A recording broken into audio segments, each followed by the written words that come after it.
début, quand j'ai commencé, on faisait ça, on faisait les bardeaux en forêt, dans des cabanes transportables, et on laissait tous les déchets dans la forêt. Donc ce bois, il restait d'où il venait, et on amenait hors de la forêt uniquement les paquets de bardeaux. Voilà. Donc j'ai appris sur le tas.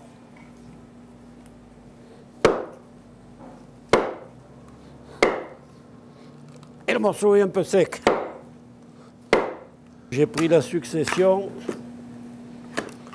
de quelqu'un qui faisait ça depuis les années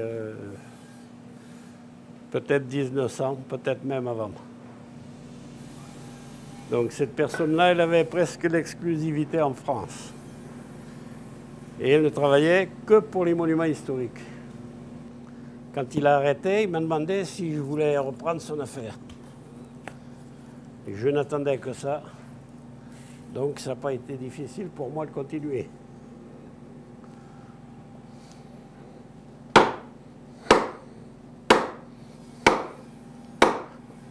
Et celui-là n'est pas plus tendre. Le bardeau en général, quel que soit l'essence d'arbre, ça existe depuis la nuit des temps. Au Moyen-Âge, c'était très utilisé. Et puis ça a disparu face aux matériaux modernes. Donc il est resté quelques édifices à couvrir. Et je crois que ça continue dans le même sens. On essaye bien de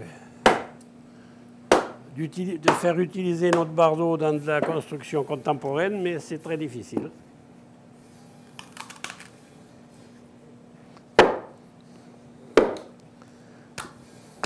Alors, j'utilise du châtaignier. Et le vrai nom du bardeau de châtaignier, ça s'appelle des essentes. Et dans pas mal de régions, c'est connu sous le nom d'essentes. Donc, quand on a une réfection de mur ou de façade, ça s'appelle un essentage. Je précise bien que le bardeau, normalement, c'est un bois fendu et non scié. Fendu pour respecter le fil du bois, éviter les déformations et permettre à l'eau de s'écouler beaucoup plus rapidement que si c'est du bois scié ou raboté. Bon, alors maintenant que j'ai fendu mon rondin en petite planchette d'environ 2 cm d'épais, cette planchette, comme vous pouvez le constater, n'a pas une forme régulière. Et donc, avec la plane et la chèvre, pour maintenir le morceau, la planchette en place, je vais travailler à la plane et rectifier tout ce qui est irrégulier.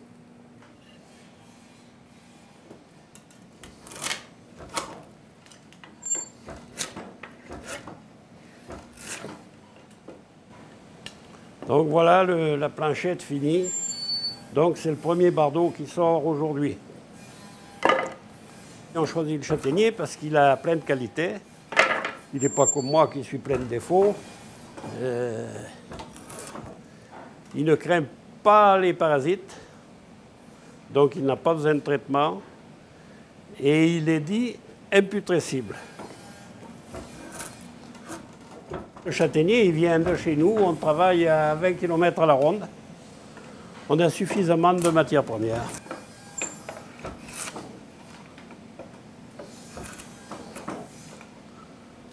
L'avantage de ce bois-là, c'est qu'il pousse très rapidement, dans les endroits où il se plaît, bien sûr.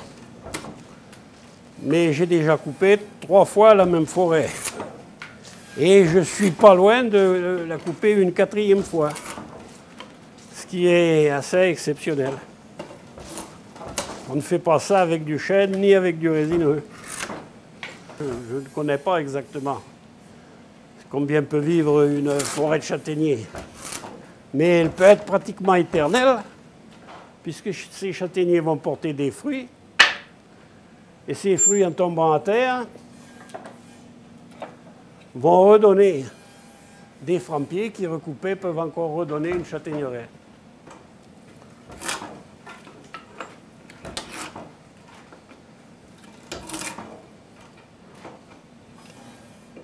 ça, c'est un bardeau classique, donc qui est droit à la base. Mais on a aussi des bardeaux avec un petit chanfrein. Voilà. Alors ce chanfrein, pour moi, a une utilité. C'est que l'eau coule plus rapidement, là. Et par capillarité, on a moins de remontée d'eau. Donc les essences qui ont été fabriquées en Creuse, chez Richard, on peut en voir sur toute la France. C'est-à-dire des Pyrénées jusqu'au Pas-de-Calais. Il y a peu de départements, il y en a, qui n'ont pas du tout d'essence de châtaignier, surtout dans les pays chauds et secs. Mais il en existe quand même presque partout. Et on remarque ça beaucoup sur les clochers.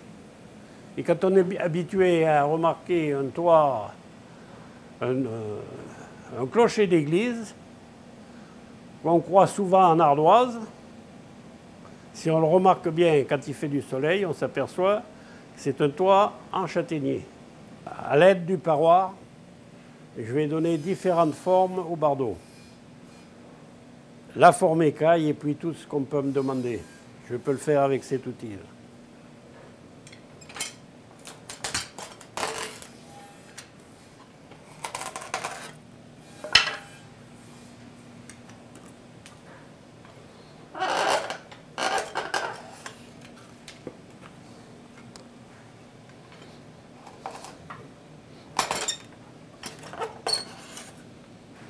Donc tout est fait à l'œil. Bon, mais là, j'ai plus de munitions. Hein.